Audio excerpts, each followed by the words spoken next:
and welcome back into Cult Film Cafe with me, one of your hosts, and I'm joined as always with my partner in crime, Kenzie McLean. Hello there. And yes, it's another repeat guest on the podcast. It is my big sister, Lorna Walker. Hi. So, just a quick rundown of the podcast. Quick, brief one. We are exploring 100 must-see cult movies poster, and on every episode, we ask the guest in question to choose one of the films which we take a deep dive on the episode. Now, as previously mentioned, the guest gets to choose. So, Lorna, what film are we going to do this week? This week we're going to be looking at Hard Candy.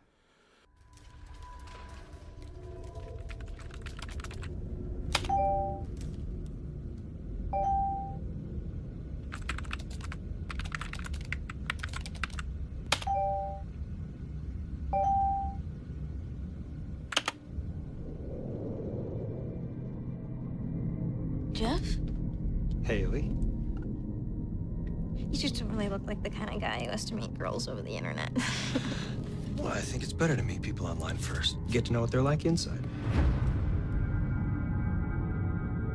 You work as a photographer, you find out real quick. People's faces lie. Does my face lie? That is so good. Do you want some? Sure. Oh.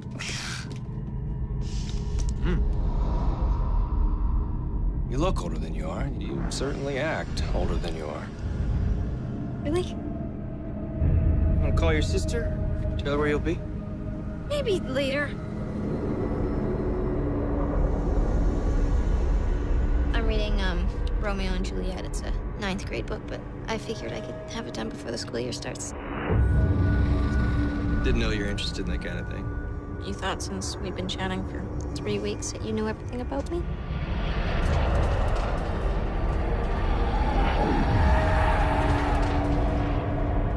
These were all shot here? My house is my studio.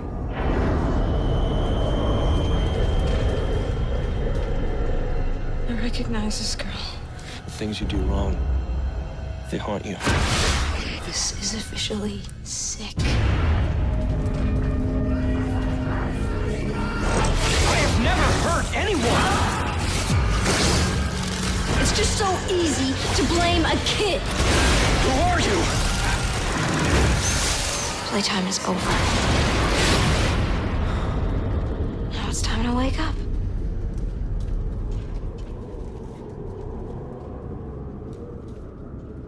So this is a funny one. Normally the question after that is, why did you pick it? But I'd just like to say that I chose this film for Lorna on this episode, trying to base it on sort of films I think she would like, because not a massive film buff and there's not loads of films that jump out to her on the list. So that's why we kind of came up with this one. So yeah, sadly we won't have that question that we normally ask everybody. So we'll just jump into everybody's initial thoughts on it. Kenzie, what did you think? I was really excited to watch this one. It was one of the ones that I saw and I read the description up and I was like, oh fuck, what is this? So yeah, I was intrigued, and so I watched it. I really enjoyed it. I quite liked it. It's a bit of a rough watch at times. It's a bit of this film will definitely not be for everyone. I think a lot of people would probably want to give this one a skip. It's not about the greatest subject, but overall I think it's a really good movie. It's quite low budget, and I think you can tell that, but I think it's done so really well. It's only got the cast is really small. It's pretty much just Elliot Page and Patrick Wilson, who I absolutely love. Patrick Wilson. But in this this time, he's not playing the best the character you can really root for. But yeah, it's pretty messed up. But overall, I really liked it. At some points, if you're really watching it, some parts are really kind of hard to watch. You're like, oh, what's? I don't really want to go into super spoilers or anything. But yeah, it's a bit of a rough one. Yeah. Yeah, I mean, I think it's one of those. I was really apprehensive about this film. at first glance, the sort of 100 films that were on the list, this one kind of jump out to me potentially as one of the ones that I would like to swerve if I could. Obviously, I can't. We're doing all 100 on the list. That's the reason the podcast exists. So, yeah, I had to sort of tick it off sooner rather than later, I suppose. There's another couple ones on the list that we'll get to further down the line, which probably are in the same sort of area as this, where they explore things which aren't going to be easy or palatable for everybody, like Kenzie touched upon. It does explore subject matters and themes which, if you just read the sort of paragraph about the film on like an IMDb, you probably might swerve it and not give the film a chance. It feels definitely like one of those films, but I'm pleasantly surprised at just how much I enjoyed it personally. So yeah, I probably didn't enjoy it as much as Kenzie did, but I did enjoy it much more than I thought I was going to initially. So yeah, Lorna, what about yourself? I probably thought I had high hopes that I was going to really enjoy it. I didn't enjoy it as much. I didn't think there was enough to it. I think that's kind of fair because it is quite a simple concept in a way. And I mean, it's quite low budget as well. I liked the opening, I liked the beginning, the first probably half of the film, and then I think it was just quite a lot of the same. Just in the house, she's like kind of terrorising, torture, whatever, and there was just nothing else seemed to. I think it just needed something else for me to enjoy it. Yeah, I think we had a quick chat, me and Lorna, just before we started recording, and yeah, that's one of the things I did say when she initially said that she wasn't as sort of high on it as she might have been, based on just reading what the film was about and the type of film it was. And I get that. I think the film is very basic in terms of the only thing that really drives this film for me is the two main characters and the main actors. Like they are really the best things about the film. There's nothing stand out in terms of where it's shot and the house or anything like that. Like it's very simple. It's a couple of locations, but you get to Patrick Wilson's character's house. Is it Jeff Culver? I think his character is, very quickly, and it stays there for the rest of the film. So I can see why people maybe wouldn't enjoy it, because there isn't like things to sort of catch your eye and things changing all the time. So I get where Lorna comes from with that. It could be quite boring for some people.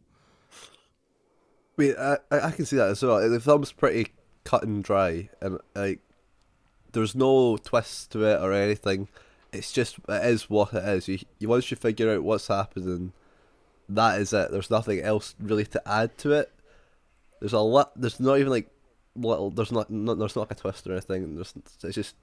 It's pretty much the kind of Jeff's the kind of bad guy getting kind of tortured, and Elliot Page's character is the person. Yeah, I think that's where I hit a kind of. I rewatched it and I realised that I have actually seen this before. A lot of it was, I'm thinking, I've seen this. But rewatching it, I just thought I kind of got about halfway through and I just I had to kind of leave it and then come back and watch the end. There's only so much of the going back and forward. Well, it wasn't really going back and forward. It's just what she's doing now that I could watch. I mean, I think if they added some other dynamic in the story went somewhere, or the action went somewhere at that point, I can see where Lorna's coming from. It feels as though it got to a point and kind of just kind of stayed there and like kind of rode the wave to the sort of the end of the film, Whereas in most films, you kind of, the tension, it kind of does the same, but because there's like different things happening, or it might be a film where there's multiple storylines happening, or there's multiple locations and it's constantly moving. I just think that as it could be a tough watch, and it is very, very simple in that way. And maybe if, Sandra Oh's character, Judy, the neighbour, if she kind of was a bit more involved, because it seems as if she lives close enough to the house to maybe hear screams and stuff, or she didn't think it was suspicious at all that there was some random person on a roof at a point, or anything like. And if that, say, like, if she'd got involved and it became a bit more tense that way, or the police got involved and it became a bit more cat and mouse than it was a bit cat and mousey, but very, very simple. Yeah, I don't even know why Sandra Oh was in this film. She was in it for 2 seconds. I'm surprised they actually got like an actress that people have actually heard of for that part, because there's like that little to it. But she must be deaf. She must be fucking deaf. They fire at least 3 gunshots. Yep. That's another thing, the bullets or the gunshots. She's just like, it'll be fine. They're just, I don't know, like come on. 3, like it's more than, it's not even just 1. It's like multiple. And she doesn't even flinch. And literally, you could hear like Jeff like muffled, kind of like screaming. And he's like, "Oh, he's just being sick." It's like, yeah, who's really being sick like that? But I think she's it's a one of bit these films. oblivious. Yeah, I think it is one of those films, and for people who aren't familiar with the film, obviously we're talking about Hard Candy, as we've already said. It's quite a weird one. I mean, the film was written by Brian Nelson, directed by David Slade.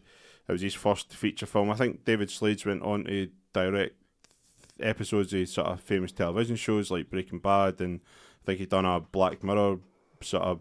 I don't know how Black Mirror works, if it's like a feature length or an hour long or whatever. I think he'd done Bandersnatch was the one that he done. Oh, that's like a special one. So he done a Black Mirror special.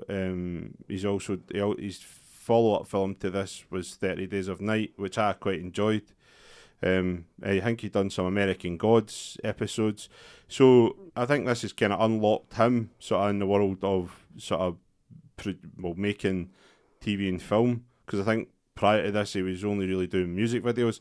Some of his music videos though, like in the bands that he's worked with, are incredible. Like he's worked with some cool bands.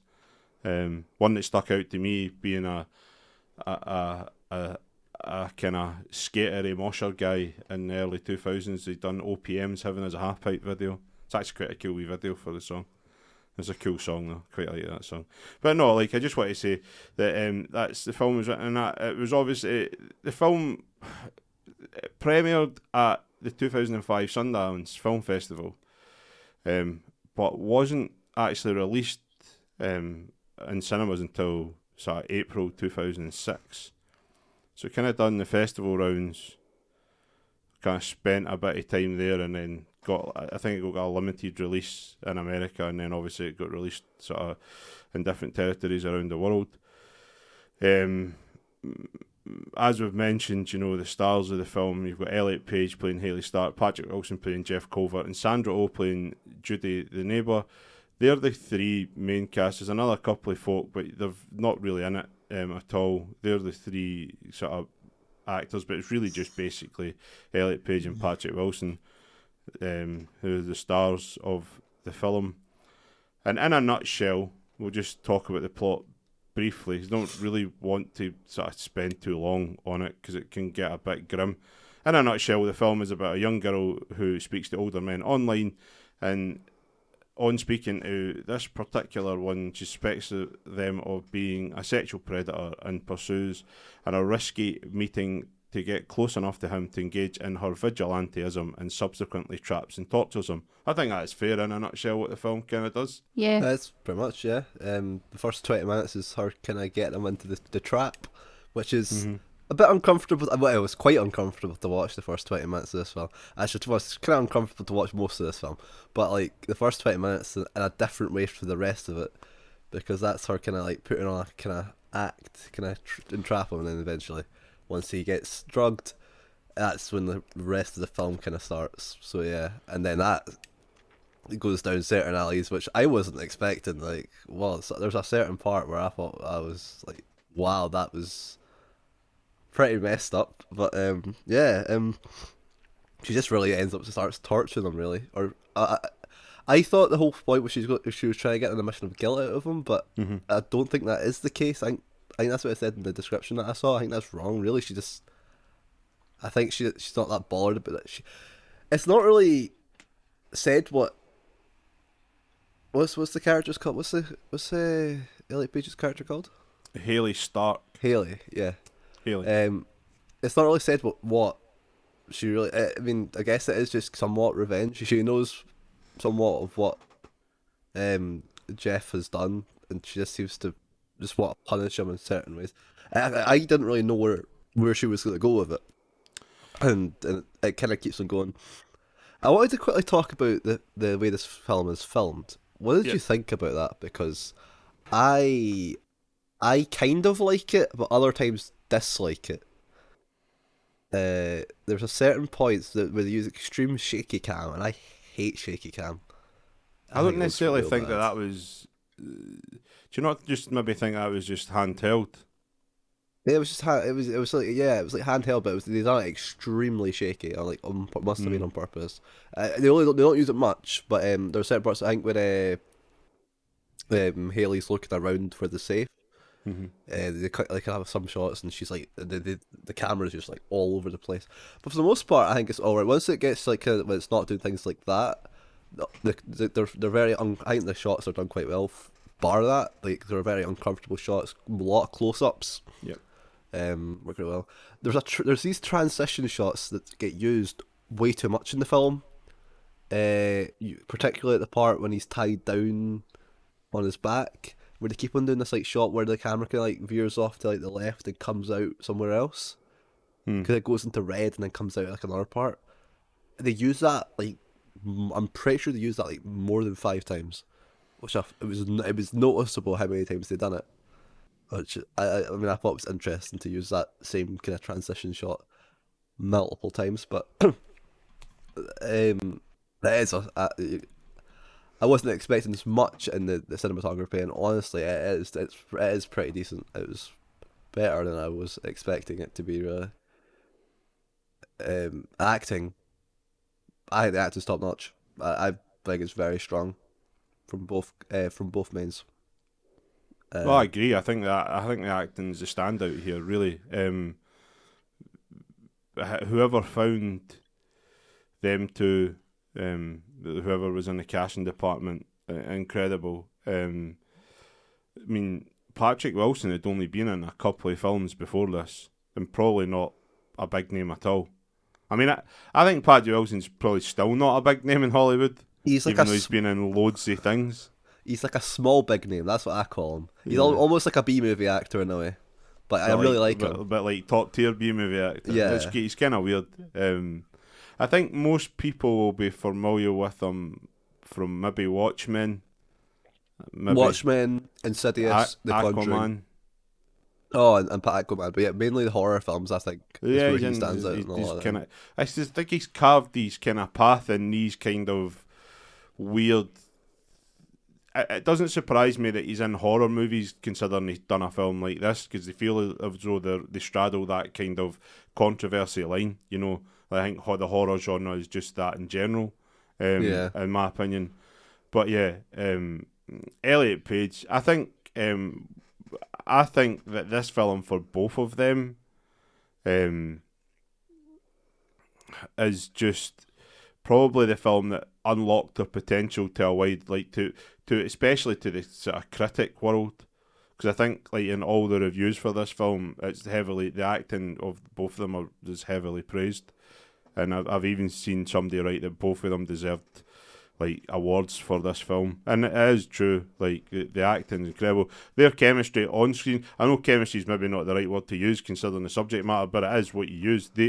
They have such a great way of working with each other, and the way that the power balance shifts at certain points. It never really gets into his favour at all, but there is moments, where he kind of gets free in the film a couple of times, but it's very apparent that this girl's always a step ahead of him. Yeah. But yeah, that's kind of talking about the cinematography and the camera work. I quite like it in terms of I don't really know what you're meant to do with such a low budget.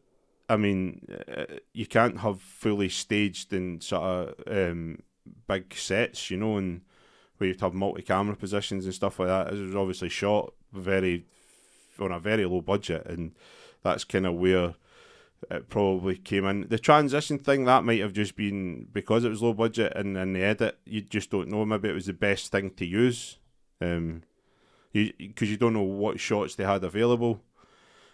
I don't really want to be too critical of it in that terms, just purely based on the budget. I mean, if this film had a budget of $10 million, I would be heavily critical of it because it is very basic. But for the amount of money that was spent on it, and I would assume that, I mean, even though they weren't huge, that the three main, like Sandra Oh was a pretty big name even at this time. She had the biggest sort of filmography of at this point.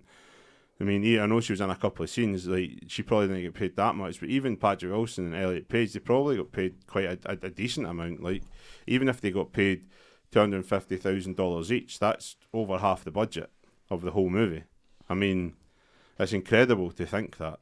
And yeah, I get that the shaky cam. I quite like the handheld style because it adds to the sort of the tenseness of the film, and it's really the way that films like this should be shot.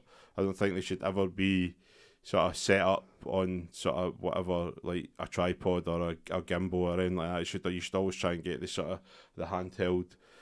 It just adds. There's a few some of the things I do like about it in terms of the way it looks is, when she drugs him and he's waking up, it's like that kind of blurriness, and you're almost in, you're him obviously, but it's not through his eyes. It's not like a POV because you can see him, but it just gives you that you're kind of waking up like he's waking up because the film changes then. So it's a good kind of transition to use where it's very definite that the film's going on a different turn here. Like that, this is where the sort of action ramps up a bit. I like that. But yeah, what about you, Lorna? And it stands out in terms of technical aspects of the film that you like, or the acting. I mean, do you think the acting was good? Do you think that they played their parts well? Yeah, I do. I do think that they played the parts well. Whether I really got kind of the character wise, I just found it quite difficult to have any kind of real. I mean, he's supposed to be a baddie, but I'm not sure I was entirely behind Haley. Yeah, either. I mean, yeah, that's yeah. And again, probably because there wasn't enough to make you have any sort of real kind of feelings for the characters. Mm-hmm.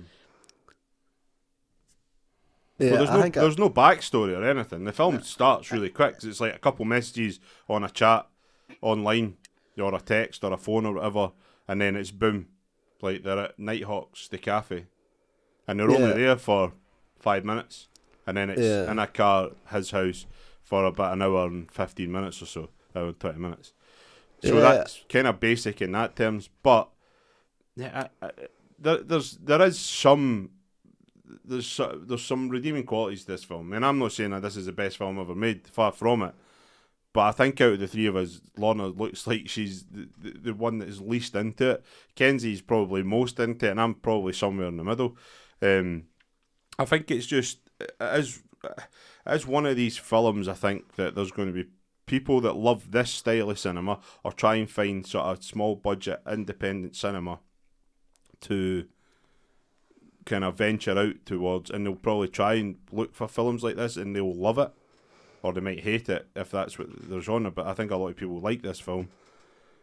And then you've got the people that are just your average movie watcher who is just looking for something to watch, and most of those people are probably never going to give this a chance. Yeah, I agree. I like really what it depends. It depends what type of film. Really depends what type of films people are into.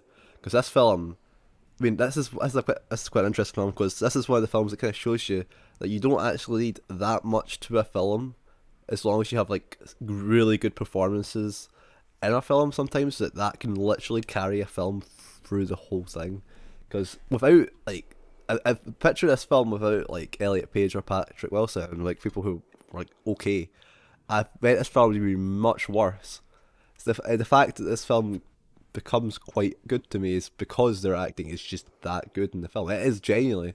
Like, there's certain parts that really stand out to me with Patrick Wilson. The way he started waking up from being drugged, I thought that was like super realistic, and I've never seen it done. The way he was like kind of speaking and stuff like that, I've never seen a film do it quite like that. It seemed really realistic, which I thought was interesting. But yeah, and it really depends what type of films people are into. I thought it was a bit weird at certain points with who the film wanted you to root for. I don't know if I think it didn't really want you to root for anyone, but there's at certain points where you do feel sorry for Patrick Wilson's character, which you shouldn't, because he's not a good person, and it's quite obviously stated to you, and it's not like it turns out, oh, she was wrong about some things. No, it's pretty much all everything she's pretty much saying is true. There's one thing that's like not too sure if it's true or not, but at the end of the film, that just ends up becoming it might be, it might not be, and it seems like it doesn't either way. He's still a big part of it, and he's a horrible person. But there's something about that you don't want to really fully root for Haley, because she does seem absolutely insane, and you don't really know what fully she's getting out of doing this, and yeah, I liked it. Is that well good than what we've said about the film? Yep. I've sort of say that I think Jeff breaks out a lot. I think it happens a bit too many times. It happens like 3 times, and I'm like, Jesus, alright, come on, how bad are your like restraints? But yeah, apart of that, that's all I have to say. Right, so we'll go to the part, like we've spoke about it, sort of broke down good things, bad things, what we like, what we don't like. So we're now just going to, like we do on the podcast, give it a rating out of 5 popcorn buckets. I'll probably let Lorna go first here, because it looks like you're probably going to be the lowest. Yeah, I of think us. probably 2. Oh, as Kenzie, have you even given something a 2? Maybe you have. I have. So that's I can't remember what, but I have. Joint lowest rating. Any reasons why? Just like, No, I just couldn't really get into the film at all. Like, just I know it's not supposed to be something. It's supposed to be hard hitting and not something that's enjoyable to watch or anything like that. It just didn't. There was just something about it that just didn't sit right. I would, but you would you say that the 2 lead actors are definitely probably the highlights of the film, though? Yeah, Yeah, I mean more so him. He has got a really good performance in this. I love Patrick Wilson. I love him. Genuinely. Right, fair enough. That's Lorna's thoughts. 2 out of 5 there. Kenzie, I'm going to throw it over to you, because you probably are going to give this the highest rating, I would assume, as a Patrick Wilson fanboy. I'm a Patrick Wilson fan, but I need to watch every film that he's in. I need to watch Aquaman now that I know that he's in it. Of course he's in it. It's a James Wan film, but yeah, I thought I would like this film, and then after hearing what Jonathan thought, because he watched it before me, I was like, oh wait, maybe I won't like it as much. But no, I did. I think it's a very strong film, carried by its acting. It was just solid. Low budget film. You could tell it was low budget, but it didn't matter. They knew what they were doing. They knew they could do it, and they did it. And I think it's a hard hitting but good film that I would probably watch again. I would probably give it. I would probably give it a 3.5, but I could maybe even go up to a 4 just for the fact that how low the budget was for this film. I'm really impressed with what actually the end product became. But as of now, I'm going to give it a 3.5 out of 5. Yeah, I kind of thought you were going to angle towards a 4. I'm kind of surprised it wasn't a 4. It could go there, but yeah. No, fair. So that's back onto me then. I'm the last person to do this. So I just want to say, after watching this film, I was pleasantly surprised, as the film wasn't what I was expecting after reading the blurb about the film beforehand. I mean, I read a wee bit about the film, and yeah, I think this film is a kind of basic version of a kind of cat and mouse sort of revenge style narrative, with its own sort of sprinkles on top regarding sort of themes and controversy and stuff like that. But this is my thing, once you get your head around the premise of the film and look past that aspect, it's a much, much more easier film to even think about watching. Because I think there's a lot of people that would be put off with the subject matter, just know straight away. But once you get past that aspect in your brain and give it a chance, I think people might be pleasantly surprised like me. But all in all, it's nowhere near as harsh as I thought it would be, and it's a much more easier watch than I anticipated. And if you're into these types of films, you know, psychological thrillers with a bit of controversy and sort of explores controversial stuff, it's definitely a worth a watch for you. And I would give this film a solid 3 out of 5, which I think is fair for me. It's not really my type of film, but I'm pleasantly surprised at how much I enjoyed it. So there you have it. It's a 2 out of 5 from Lorna. It's a 3 out of 5 for me, and a 3.5, probably going to end up a 4 at some point from Kenzie. But when we're all said and done, I can see this film probably being a 4. But yeah, that's it for other reviews. So we're now going to move on to the rules here at Cult Film Cafe, where we take a deep dive into 6 metrics, where we explore them even further to see if this film meets the cult status. So they are low budget stroke box office flop, rewatchability, quotability, not well received by contemporary critics stroke reviewers, explores controversial topics, subjects and themes, and the cultural impacts and legacy of the film. So with that being said, we're just going to dive into the first one, and we've touched on it already, that this was an extremely low budget film for the time. Yeah, from what I kept on seeing everywhere, it was under 1 million, but it says here on Wikipedia, I don't know if this is actually correct, that $950,000. Yeah, that's what I've got, $950,000. Yeah, Yep. that is low. That is low. Like, this film only came out in 2005 or 2006 when it hit the cinema. Yeah. So like, even now, if you change that with like the inflation from then, it's not even going to be that different. No. So yeah, that's a low budget, and they done a great job. Like, you could tell it's low, but you probably wouldn't guessed it was that low at certain times. Yeah, I still think it's impressive. Can I also just give props to whoever made the poster for this film? I absolutely love the poster for this film. The bear trap's incredible. Yeah, it's brilliant. Yeah. I love it. It's one of my favourite posters now. I think it's such a smart and captivates like the film in one thing. That's amazing. So props to whoever done that. Just want to give a quick input here. So $950,000 in 2005 is just shy of 1.5 million today, which if you're making films for 1.5 million in 2022, they're extremely low budget.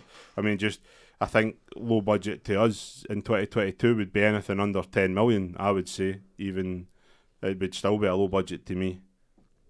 Well, yeah, nowadays, yeah, good budgets are getting bigger. Yeah, so yeah, it's still an extremely low budget.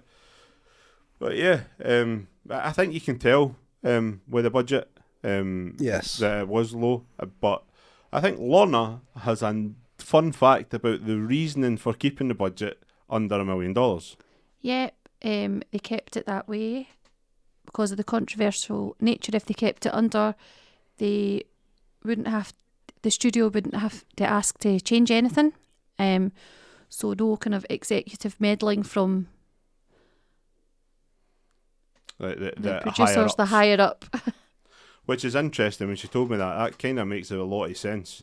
Because it's interesting to see how much rubbish cinema actually just gets put out there. And I'm like, but if you keep it... So obviously if you keep your film under a set amount of money these days, it doesn't matter. It just gets released. Just kind of somewhat in a way keeps it somewhat independent, I guess. Yeah, I think that makes a lot of sense. I think, like, if... Because really, $1 million to these companies is really nothing. Like, they've probably got other projects which are way bigger budgets that they've kind of got to keep their eye on, and these kind of films kind of fly under the radar. But it does make a lot of sense. When she told me that, I was really, it kind of blew my mind a wee bit, but kind of thinking about it, I'm like, that's really quite cool. If that is the way forward, then as long as you're under a set amount of money per film, that you get no meddling at all, you just get to do your film.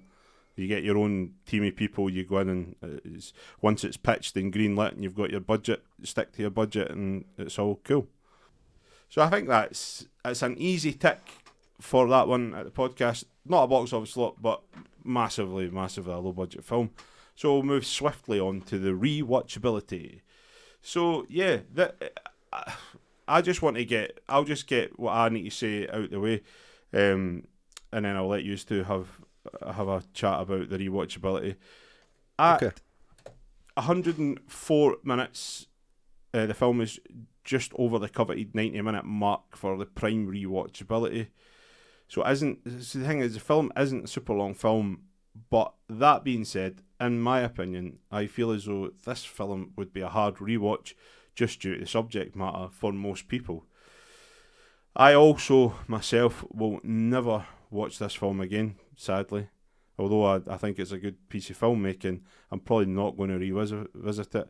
But I'm glad that we're doing this podcast, and it kind of forced me to watch the film, because I'm glad I have watched it and I can sort of tell people how I feel about it. And I probably wouldn't have watched this film if I wasn't doing this podcast. Thing is, I wouldn't necessarily recommend this film to anyone unless I knew definitively that they were into these types of films. I couldn't just recommend this to an average film lover, because I think they would maybe be like, why you tell me to go and watch this? And it's like, it's not a conversation I really want to have. So yeah, I would say that's kind of what I have to say, that for me this is not a rewatchable film. How do you feel about it? Sorry. I get that. I would rewatch it. I definitely think I will rewatch it. Because I did quite enjoy it. But yeah, it's what, like, there's like films you think like, oh, they're rewatchable. This one does not strike. It's too, like, it's a tough watch. It's not like the most tough watch you've ever seen. And honestly, I think this film could have been much worse. And like how hard it could be to watch, but no, it still is. I think a lot of people would probably give it one watch, and like Jonathan, just be like, I think that's enough. I've seen it. I'm glad I've seen it. That's me over. Like, no, I don't see many people like, you know, coming home like one night and like flicking the TV on, and it's on a TV channel, like, let's get some food and watch a non-skit tortured. I don't think that's like a great thing to watch a non-skit tortured. Jeez. I don't know if that's a thing that a lot of people want to see a lot of the time, but it definitely should have been made. I wholeheartedly am happy this film did get made. I would rewatch it, but I think most people probably... It's not got the things that when you think of rewatchable films, this is not a film you would think of. I would rewatch it, but that's just me. I have certain films that I do like rewatching that are a bit weird sometimes. Yeah. So overall, I'd say no. Yeah, I think we've kind of got to. I think Kenzie probably will watch this again, but I'd watch a non-skit tortured. I wasn't expecting that. No, it's weird. I was just, when you were talking there, because what struck me is I was like, I wanted to know what rating this film was, because I'd never really, I never even thought about it. Because I think if you read the blurb, you expect this to be an 18, and it is. On IMDb, this is an 18. Alright, okay. But watching this film, there's worse films in terms of graphic violence and things that are R-rated, in my opinion. It's film ratings in the UK are really weird. This film's definitely always going to be 18. What you'll find with UK ratings is like you'll get films like John Wick. You'll get like really violent films. They're all 15s. Like in the UK, we don't perceive like violence that bad. It depends on the kind of subject. It's the subject matter of the film. A film like this was subject about paedophile instantly. That would be straight to an 18 in the UK. Right, flip side to this, I want to argue this fact. Right, so say this film existed in this, but he wasn't a paedophile and she was just a sadistic person that liked to torture people. Would this be a 15? It could maybe get down to. I think it probably could, because this really only touches on the paedophilia aspect of this film like once or And sort I of think twice in the whole movie. It doesn't bring it up. It's not like they're talking about it loads and loads. It's not like that word doesn't really get. How many times does the word get uttered? I think she calls him it maybe twice, 3 times in the whole movie. Like, it's not said much. That's what I'm saying. They kind of try and steer away. I think what they're trying to do is implement it in the audience's brain for them to sort of put the jigsaw pieces together, like I was saying. So that's why I find it really difficult that the subject matter, yes, is controversial and stuff and probably should be an 18, but the actual film itself should not be an 18. Yeah. Like even like the parts when like the supposed torture's going on, you don't get to see anything. Nope. Yeah. It turns out it's like it doesn't even get done. So it's like, yeah. But even still, it's a hard part to watch. Yeah. I see on our first watch, see that part? Yo, that's like the noises and everything, that's I rough. thought it was like, quite tame. But then I was just looking at something, just a fun A fun I don't know fact. if it is a fun fact, really. It'll be a fun fact. Says Patrick Wilson briefly passed out due to overexertion during filming the intense surgery scene. That's not surprising. The amount of sweat that his Sweat. character And obviously, lot. probably, it wasn't very nice thinking that she was going to... castrate him. Aye. A lot of sweat, man. Like, see that cut away from his face, cut back, and it's just like, man had like, oh my god. It did sweat a lot. Sweat. Yeah, that's a lot of sweat. But I mean, I guess if that was happening to you, I guess it would probably cause you to sweat a lot. That's a very not a great position to be in. But yeah, like this film definitely could have been a lot worse. It is in some ways tame, which is interesting. I'm kind of glad they did that though. But I don't think it should. I think I don't think it reading needed to this be. year, I think that's an R-rated movie in America. Yeah, It's not an pretty much NC-17. no films. Yeah, but American most films are just you'd never see an NC-17. It's kind of weird. Literally never. Weird. So they're more liberal in terms of what subject matter you're allowed to talk about. I don't know, but yeah, we're kind of going off on a mad tangent about certification. We're at rewatchability. I don't particularly think it is super rewatchable. Kenzie thinks it is for him and potential certain people, but not overall. What about you, Lorna? We'll come back to bring it back to the topic at hand, the rewatchability factor of the film. Yeah, I can't see myself going back and watching it. Not for the same reasons that other people wouldn't go back and watch it. I just don't think there's enough in it to make me want to go back. I've seen it. That's it. What has been interesting is listening to you and Jonathan and Kenzie, just like listening to you talk about like the filmmaking and how it's good for the points that I don't look at watching a film. Mm-hmm. So I can see I'm getting why it is a good film, why it is a good piece of filmmaking. Yeah, I think it's really hard for. I mean, if you're a film lover, you might go into those aspects of film, but if you're just a casual film watcher, you probably won't. But I mean, I would. The thing about me is I was genuinely just a casual film watcher that became a film lover that's now hoping to pursue a career in film.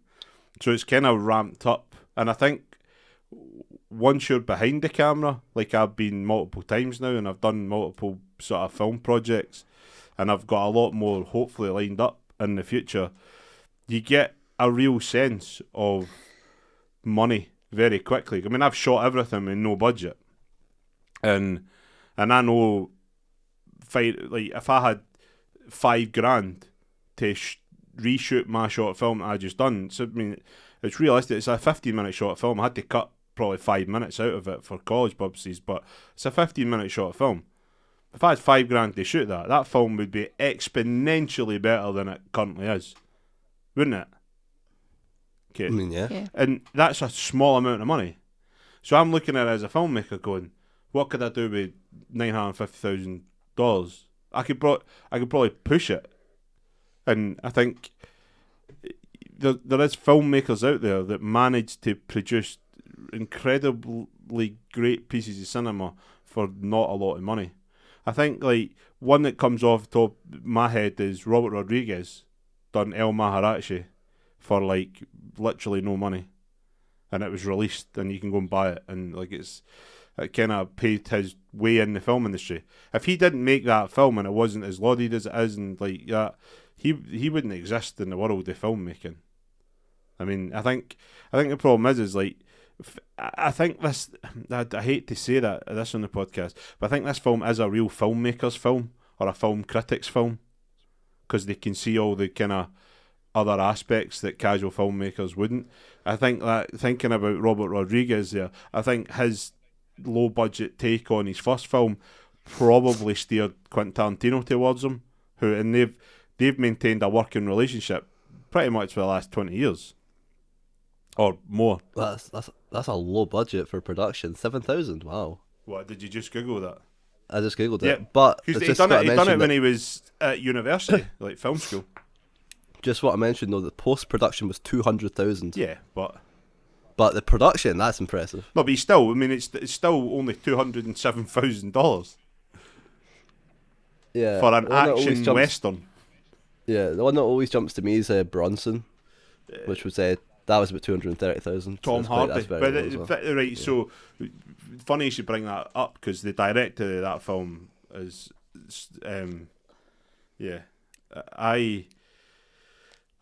Bronson's such a underrated movie. But then I think Bronson only works because of, we're talking about it, get somebody really good at acting, give them a stage and a decent script, and you can shoot a film There you for go. next to nothing.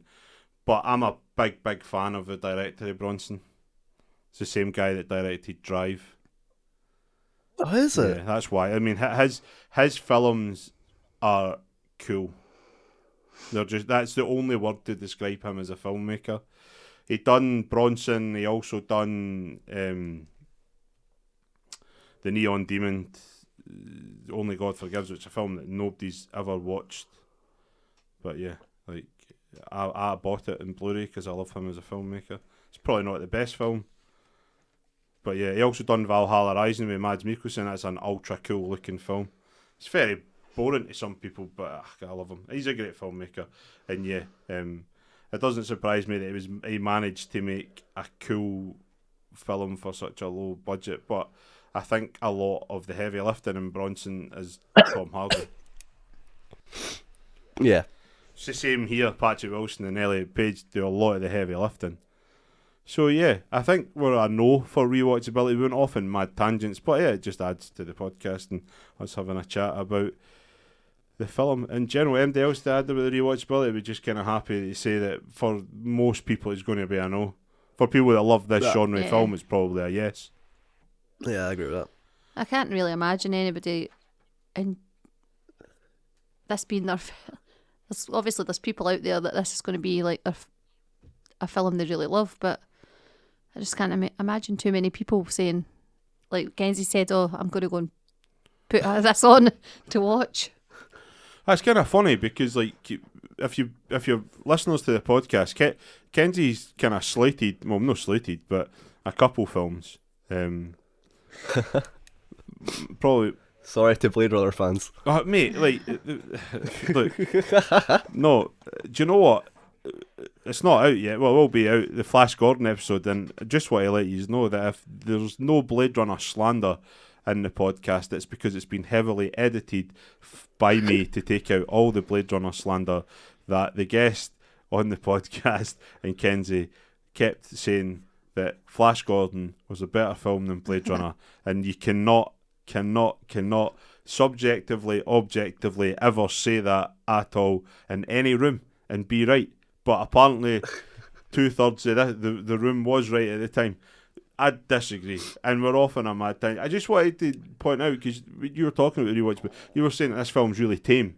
I think maybe, were you expecting more, maybe not necessarily graphic, but something like, because I think there's films out there that are far, far worse than this. Yeah.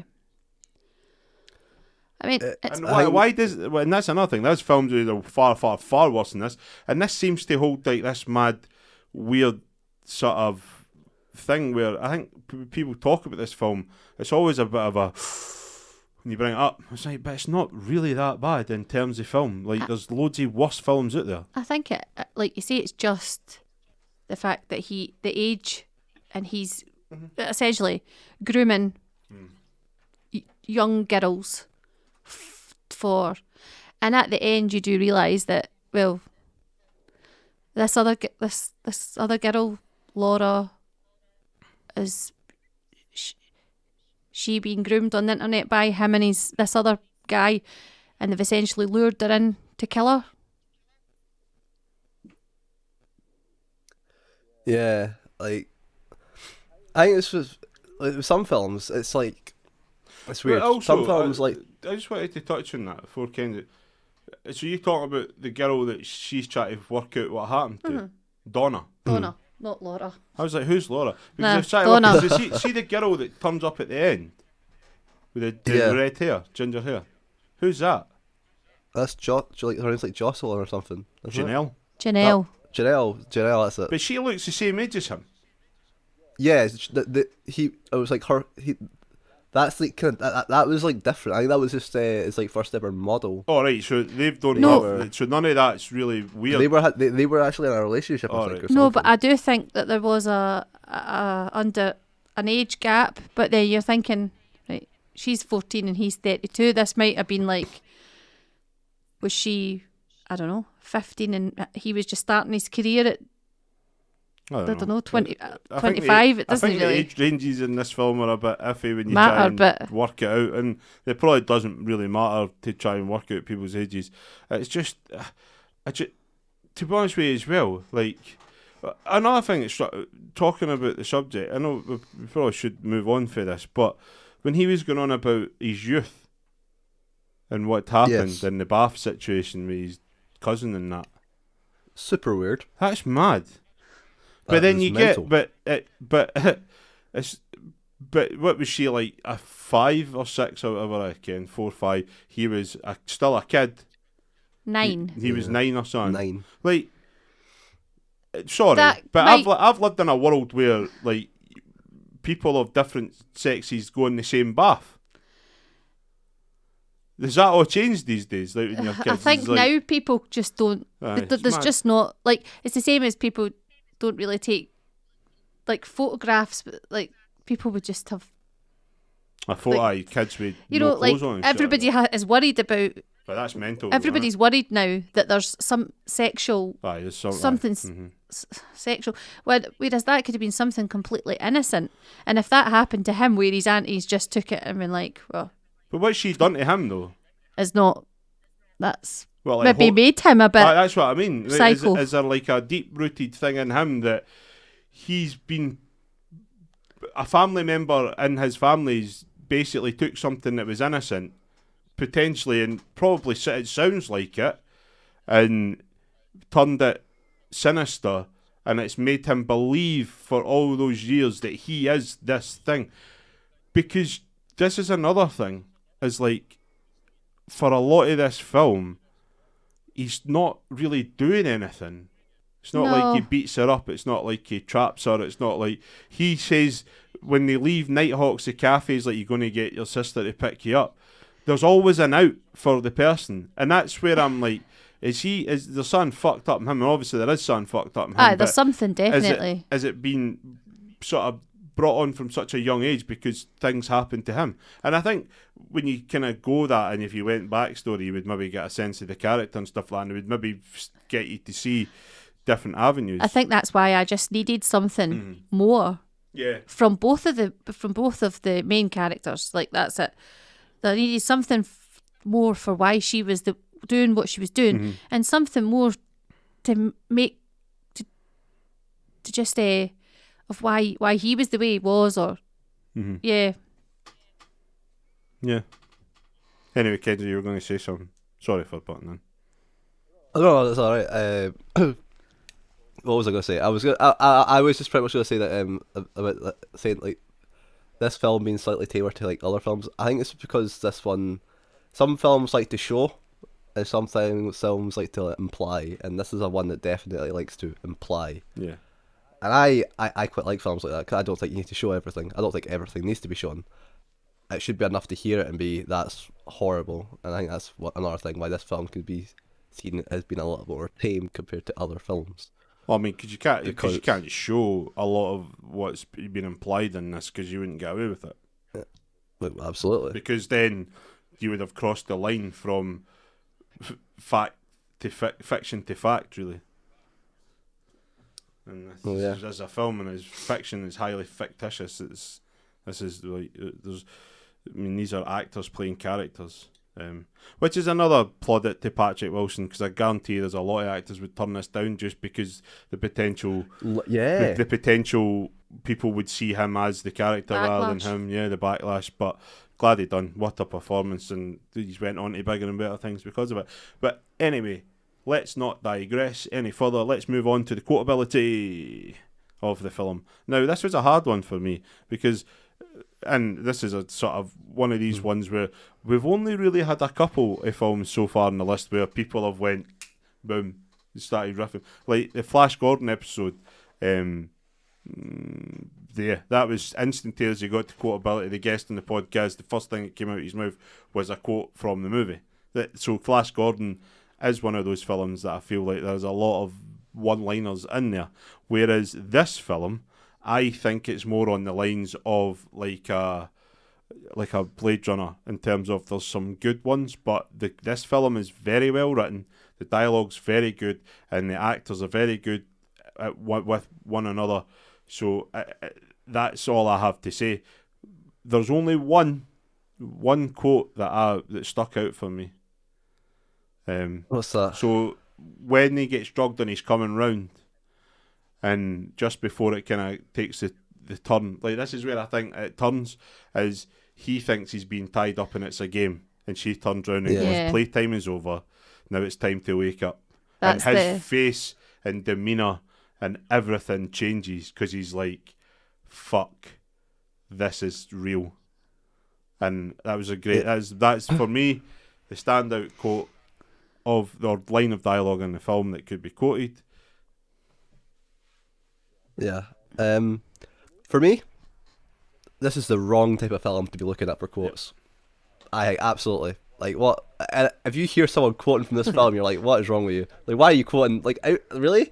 Like, there's not a lot. Like, that's a good. No, that's line. like that's a one line. Very good line. You could use this. You could use that's that. The thing about it is because it could be used in different scenarios, and that's probably why it's it's probably the best quote in the film, I would say. But this film is obviously. I don't think it was ever trying to reach the quotability stage, because it's not trying to do anything like that. It's doing a very harsh look on something, and so yeah, it's the wrong type of film. There's like I think that's probably the only good line I really. I mean, all dialogue's good. It is good dialogue, but it's just nothing that you'd really want to quote. So like the film's pretty. It is a pretty messed up film, and sometimes you don't really want to like take things from it. I would probably say it's like that. So yeah, I think it's the wrong film to look at for quotability. I don't think it is. I don't really have much else to say about it other than that. I didn't even have an example. I forgot about that one, which is a good one. But I mean, that's the only one for me. Like, that's all I had to say about it, is just to bring that one up because it's easily the best quote in the film. And apart from that, like Ken said, none really stood out, and it's not really the type of film that will have sort of one-liners. It is very dialogue-driven, and the chemistry between the two leads is what really drives the film forward. So yeah, and I think that. But Lorna maybe has a couple more. No, I feel the same. I think that's a good line. and there's good dialogue, but again, it's not a film you would want to really. It's not that type of movie. No, short and sweet one there. So we agree that it's not, as much as that quote's good, it's probably not. It's not really a quotable film. So yeah. So we'll move on to not well received by contemporary critics, stroke reviewers. So yeah, this is a weird one because looking at like somebody like Roger Ebert, who gave the film 3.5 out of 4, which is a really high review, writing, there is an undeniable fascination in the situation as it unfolds, seen as a film, seen as acting and direction, just seen as just exactly how it unfolds on the screen. Hard Candy is impressive and effective. Yeah, but that's great. Caroline Westbrook from Empire gave the film 4 out of 5. Empire Film Magazine, if you don't know it, that's a publication that I am a big fan of, and I used to buy the magazines every month. And she said that it's a cracking little thriller, which makes you think even as it's keeping you on the edge of your seat. It's not always easy viewing, but Hard Candy is an intelligent, challenging film which deserves to be seen. I agree. Only once though, it's not rewatchable. But yeah, so you've got some high praise. But then you're looking at, and IMDb holds a 7 out of 10 based on 161,000 ratings, which is decent. 7 out of 10 IMDb is not bad. But then you go over to Rotten Tomatoes, which I was kind of surprised it only has a 67% in the tomato meter. Yeah, it's kind of like above average. It's got Just there. above average. And then Metacritic's worse. Metacritic's always worse. I think there's only been one good Metacritic review in this whole podcast for a film. And it's got a 78% audience score based on 100,000 ratings on Rotten Tomatoes. But I just think that I think that it's one of them. I think you get the critics that love this film and will give it like super high. It's either going to be like a 3.5 out of 4 or 3 out of 4 or a 4 out of 5, 4.5 out of 5. You've got all of these people, but then you've probably got a lot of people that are going to give this negative reviews, and that's probably how it's weighted down on something like Rotten Tomatoes. It's not for everyone, is it? I think that's the problem. I think that is the problem there. I think that you've got people who love the film. I mean, Roger Ebert's easily the biggest name in film as a film critic, in my opinion. Steve Purcell for the Tampa Bay Times. He saw the movie in a crowded bar. What? That's a weird place to watch he saw the that. movie in a crowded bar, until the shocking end. There's nothing less than rapt attention to this sordid thriller about an online predator and his not so innocent prey. On a party night in New Orleans. That's how creepy good this movie is. That's a weird one. Yeah, you've got other people praising the film. Steve Schneider from Orlando Weekly, and like Caroline Westbrook, we just spoke about Empire Magazine, Dave Edwards for Daily Mirror, but Todd McCarthy for Variety, spectacular performances by Page, I would say both. Then you've got, this is where the negative critics like Jonathan Rodenbaum, who is another film critic that people will know, has referred to it as torture and mutilation and wrote, I'd rather have this movie obliterated from my memory. The New York Times film critic Manola Dargis recognised the film's depth to the Errol Dorfman and Neil LeBout, among others, and did not care for the torture theme in the age of I don't know what that says, Abu Ghraib, I think that's how you would say that. Yeah. I think the thing is I think one thing that stands out is the performances have always been praised. It's just maybe the subject matter and stuff like that is the hard part for people to get on board with.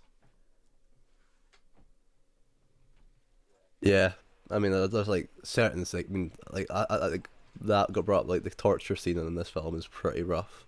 I think the cast use, even that you figure out later that it didn't happen, it really seems like it is. They don't show you anything, but it really seems like the sound effects that they use. Oh, and it's it's a bit of a rough one, but I think this one's like a 50-50. I think like you've got praise and negative, so I feel as though it's kind of straddles the line here. I'm not saying that it was well received. I'm not saying it wasn't. It's kind of half and half, I would say. Lorna, have you got it's anything to received add? better than I thought it would be. Honestly, Nothing to add from Lorna? No. Oh, there's not really much we get. This is one of these ones where we Yeah. just talk about it quite quickly and move on anyway. The next one, we've finally hit a film which is easy to talk about. This one explores controversial topics, subjects, and themes. Dun dun dun. We've done it Well, eventually. this is probably This is the most controversial that film we've done so far. we've looked at. Yeah, There'll be some easily. other ones. There is some other ones that me and Kenzie. Yeah, we've got a few other ones that are going to be super controversial as well. But this is nice to have one where we can maybe talk about this for a wee bit as well. Yes, it explores hugely. What? It's probably the tabooest of all taboo subjects, I would say. Yeah. Is there anything? it's- Is there anything worse than this that you could? Because there's many films out there that talk about sexual abuse and adults and rape and all of that stuff. They all exist. No, this And- is probably And for up the there. most part, people, as much as people don't like it, they probably give that more of a chance than this. Definitely, as soon as you lower the age limit to under 16 years of age or 18 or whatever, wherever you are in the world, then it gets worse and worse and worse. And the lower that goes, it gets worse and worse and worse. Yeah, it's very controversial. Like the film looks at paedophilia, grooming, like online chats specifically, how dodgy they can be and stuff like that. And then if you're not even looking at it, if you look at the other parts, it gets into torture as well. So it's like it's got a lot going. It's got a lot of like controversial things at once, and they're quite big ones that are. I think it could put a lot of viewers off. I think it could put a lot. It already does. I think a lot of people read the description of this film and go, "Nope, I ain't watching that. Goodbye." So yeah, it absolutely does. Like very much. But like some things I think should be explored, even if they're extremely controversial, and I think the film does it well. I think I think the film. I does think it the well. problem is the reason this film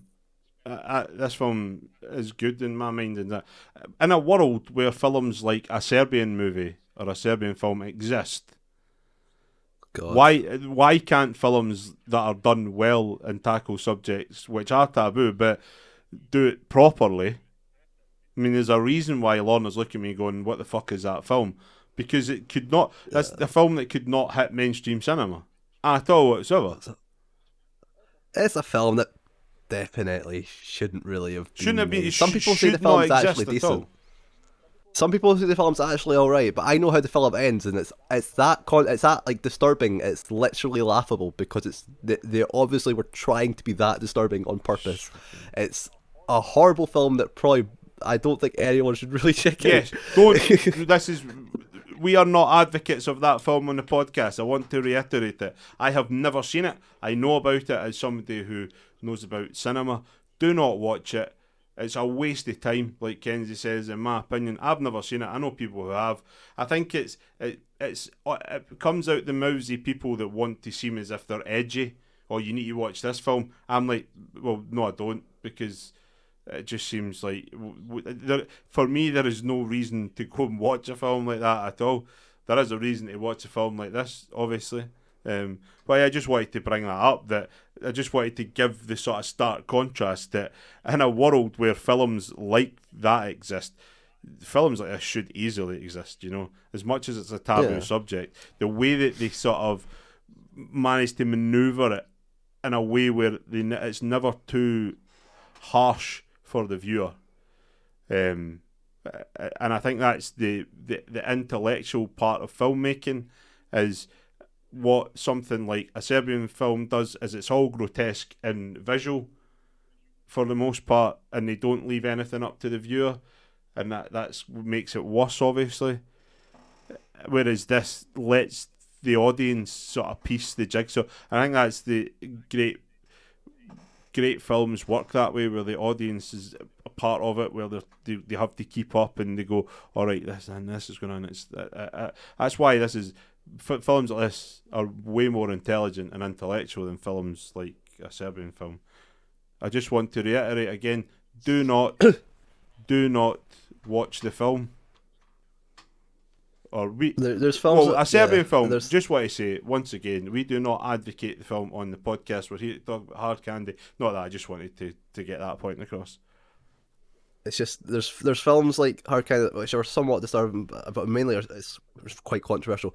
Serbian films is a super disturbing film. They were just going for being disturbing. That's all I think they were trying to do. There's a genre of films now that not usually they're never mainstream that are just trying to go for super disturbing. And that one's seen as the most disturbing film of all time now. I mean, yeah, I don't watch it. It's kind of weird. It's just like European cinema is always trying to break boundaries.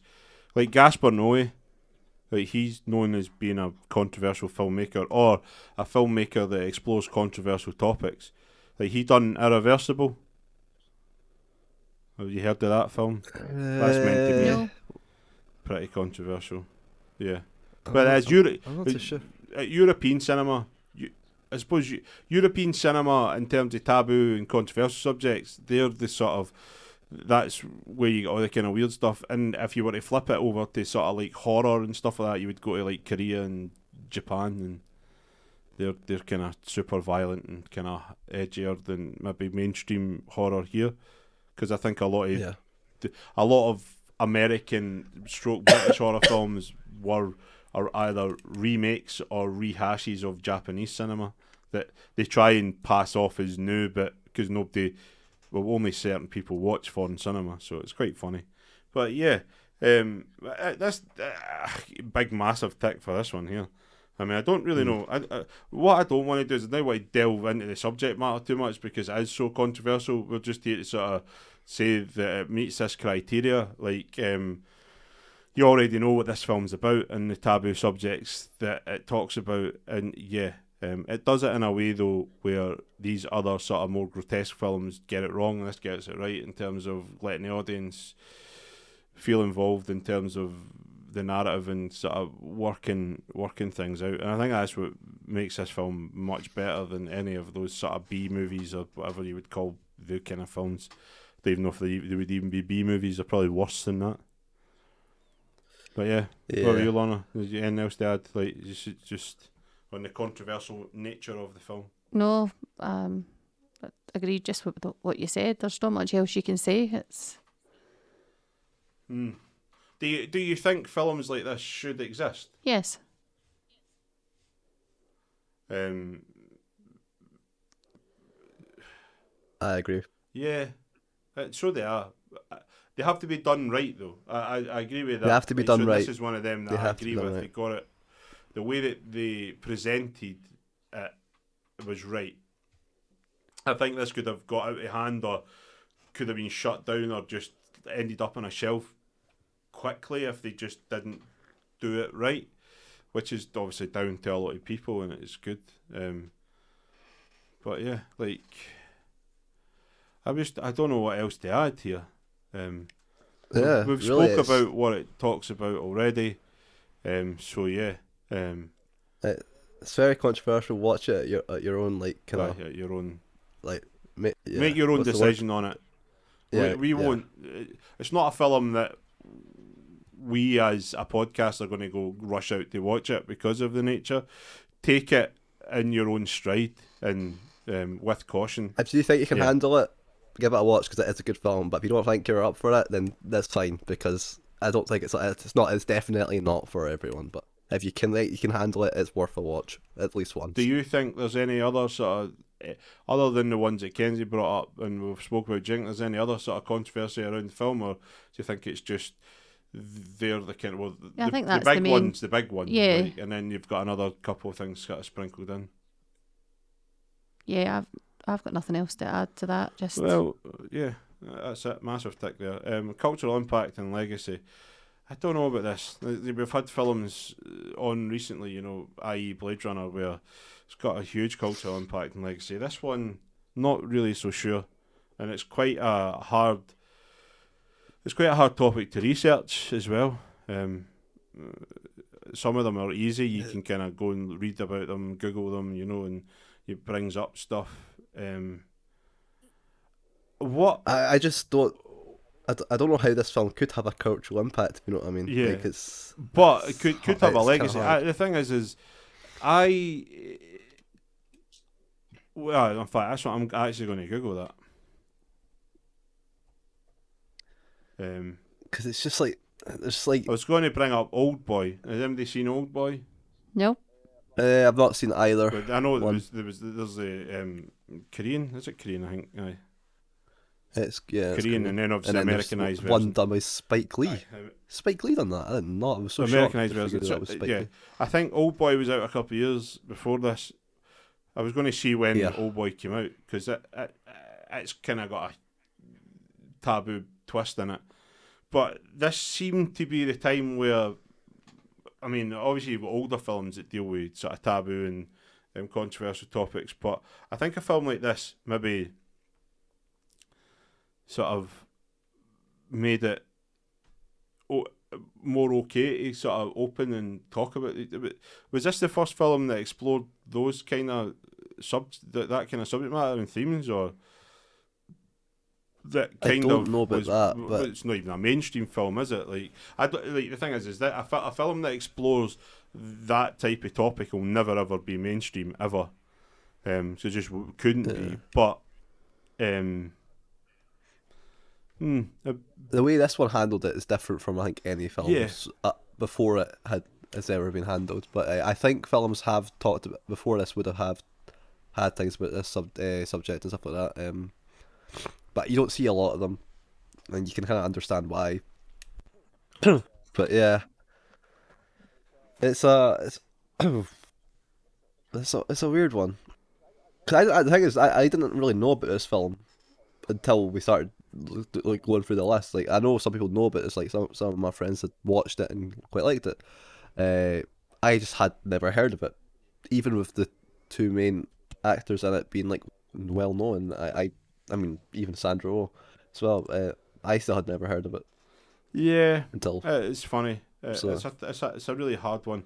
Unfortunately, I think maybe on this topic, are you got anything to add to this? No, I was just I thinking, think I mentioned it to, and nobody that I've mentioned it to, saying that I'm going to watch, had seen it or heard of it. Obviously, watching it, I believe that I have seen it before. Obviously, it didn't really stick with me, but I have, because some of it seemed really familiar. Mm. So there is a possibility when it came out, at first I probably watched it, but yeah, nobody I've spoke to. Yeah, it's I think it's maybe a hard one. Maybe it's just a subtle one. But I think maybe a film like this and sort of the recognition that it got and sort of the plaudits that it received maybe made people more willing to explore these kind of subjects. Maybe not necessarily this one, but ones that would definitely be potentially over the line for people, but if they frame it in the right way. I think what this film does is the framing of the subject matter and the way that it's done and the presentation. I think if everybody that made a controversial film or a film about controversial topics or taboo subjects, if they'd done it with the sort of soft touch of this film, I think they might find success like this film has found. I think it's if you get too heavy-handed, I think it's when films kind of go the opposite way. So yeah, I think this one's it's a tough one. It's not necessarily. It's obviously it's not as old. I think this is the newest film we've done as well, isn't it? Yeah. Yeah, so far it's the newest So I think one, that's the hard part. It's only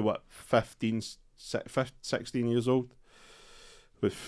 Going by cinema release, going by cinema release, 16 years old.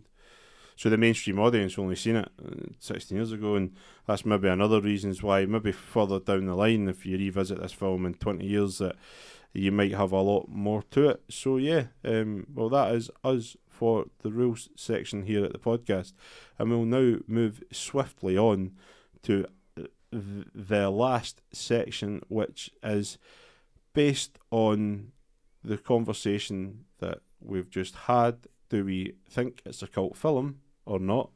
And if we do, where we would place it in our own top 100 must-see cult films. So yeah, this will be an interesting end to the podcast. I think there's been a lot to speak about this film. It's actually been quite enjoyable to talk about it. I agree. And I think people might be a bit shocked when this episode goes up and they see the title of the film and be like, holy fuck, like, are they really talking about this film? It's on the list. I didn't make the list. It's a poster. But yeah, going by the money that it made, there's plenty of people that watched the film. So yeah, and there's plenty of people that still probably watch the film. So yeah, be interesting. So do you want to kick it off, Lorna, and sort of tell us how you feel? Do you know, I probably came in thinking, oh, I'm not sure I really enjoyed that at all. Like I've went through, but talking it over with yourselves, I think, yeah, I can see why the film was made, why it's a good piece of filmmaking, and do I think it's a cult movie? I think it's probably on the line, but I would say probably more so yes. And where I would place it, you don't have to put probably it in your top 100 if you wouldn't. You know, like I if you don't know. if you could think of, it's hard to think of 100 cult I can't- movies off the top of your cult films off the top of your I would head. say but- though, if I was, I would probably about 70. right, I think that's fair. I think that's really fair. Yeah, I think it's, I'm actually going to be kind of close with that. What's that? I feel like I'm going to be kind of close with where I'm going to stick it in my top 100. Yeah. Well, Kenzie, off you go then. Like, you can say how you feel about it and where you would put it. I enjoyed this film, even a little bit more than I thought I would. Good film. I just can't get over it. I really thought the actor was so strong. Yeah. There's one thing when I put this film, I just want to bring up just randomly, is that there's one thing we didn't talk about this film at all, and that's the kind of music or soundtrack, because it has none, pretty much. It's just an interesting thing to talk about, because usually Jonathan brings that up. With this one, there's literally pretty much nothing to bring up about music or at all, because there's pretty much no music in the film, or there is, but it's not memorable in any way. That doesn't actually matter. That does not change how good the film is. That's just some films have that. Some films don't need that. This is one of those that doesn't. But is this film a cult film? Absolutely. I think this film has a cult following. I know a few people who do quite like this film. I think it's for its quite dodgy subject, it has a following that people think is a really good film, and it's well acted, and I can understand why it is, because I really enjoyed it. So I think films like this should be made, and if they're done this well, then absolutely. Like it's a good watch. It's a bit hard, and I think you might have to be. It's not the one you'd always want to kind of go and watch. It's time and a place. I've said that quite a few times with other things, but right mindset to watch it. And not everyone wants to watch it multiple times. But I think it's the one that definitely has a following. I believe it is a cult film, and I would probably put it. I think I'm round about in the 60s. I'm going to go with 63. I think it deserves to be on the top 100. I definitely think it does. I think it is a must-see if you can handle it. Yeah, I think that's fair. I think if this... I think the film obviously is a cult film. There's no denying that. I think even though that based on the sort of 6 metrics or so quote unquote rules of the podcast, I mean it ticked only really sort of 2, but I think it's the nature of the film is it's not necessarily the easiest to rewatch, and Obviously, you're not going to quote lines of dialogue from it, although I did have one that stood out to me. I mean, in terms of low budget, massive. In terms of controversial topics, subjects, and themes, massive. The rewatchability could go both ways, so then it would hit 50%, not well received by contemporary critics. That was kind of 50-50. You had people that praised it massively. I think it's a Marmite film in that aspect. The people that loved it, and the people that didn't really hated it and panned it in terms of film critics. The audience seemed to be positive on it. You know, it's got a 7 on IMDb. It's got a 78% in Rotten Tomatoes. So it's got a high audience score. So I think the people that have given the film a chance have actually appreciated the work. And yeah, like Kenzie said, I think the acting alone really propels this film and sort of takes it up a notch for me. Like Kenzie said earlier, if you put two unnamed actors that weren't very good in this film dies. It doesn't exist, I don't think. Or if it does, it doesn't get anywhere near the buzz that it's got or got at the time. So yeah, easily a cult film for me. I think the way it explores the taboo subjects is just a massive tick for me in the cult sort of status of films. As I think that's a big one, and if you can tick that, it's heavily weighted. It does heavily weight films to being more cult, I think, if they do explore controversial sort of topics. So yeah, with that being said, I would put this, I think a film like this probably deserves to be in the top 100. I'm probably not going to be super bullish like Kenzie. I would probably put it in the sort of 70 to 80 range at the minute. I think a film like this should be on the list. But yeah, I totally agree with what Kenzie said. I'm glad I watched it, and yeah, sort of take it with caution, like we've said, because of the subject matter. But if you can handle the film, it is a must-see. Go and watch it. And if you're into sort of film in any way, shape or form, there'll probably be something in the film for you that you can take out, whether it's, like me, the technical aspects of the filmmaking, which I love, and I think it's incredible that a film can be made for such a low budget, or you might look at the acting or the story, you might just like it all. So yeah, go out, give it a try. So yeah, does anybody else get anything more to add? No. I think we've said everything we Yeah. need to say about it. So yeah, it's a cult film here. We all agree, all three of us on the podcast. We all have it placed pretty similarly. Kenzie's in the 60s, me and Lorna in the 70s. So yeah, so that is us for this episode of the podcast. And as always, if you would like to get in touch with the podcast, you can find us over on Instagram at Cult Film Cafe. Please give us a wee follow over there, and if you would like to like some of the posts, give us a wee message or a comment, reshare post, that would be absolutely great. And as always, if you would like to email us, you can get us at thecultfilmpodcast@gmail.com.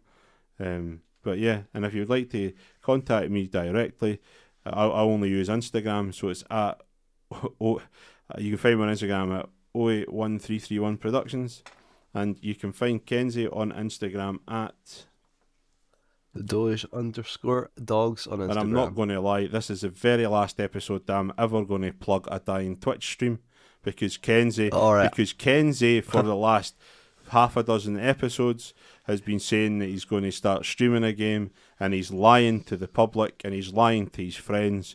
So yeah, this is your final opportunity to plug a dying Twitch stream.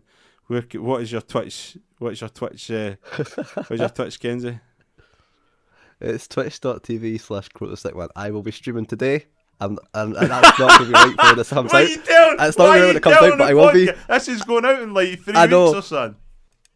Yeah, that won't mean anything, but I actually will be. I put it off for this long. I'm going to get back into it again because it's fun. I enjoy it. I'm not playing that much really recently, so I want to play a little bit more. So. Right, there you go. You can find Kenzie over at Twitch, and both of us on Instagram, the podcast on Instagram. Yeah, and as always, it's been an absolute pleasure to break down another film with Kenzie. So yeah, that is a goodbye from me. This a goodbye. Sorry, that's a goodbye for me. Yeah, and that is it for the episode. Podcast out, everybody. Because Lorna decided to go away and get a can of cider without saying goodbye to people.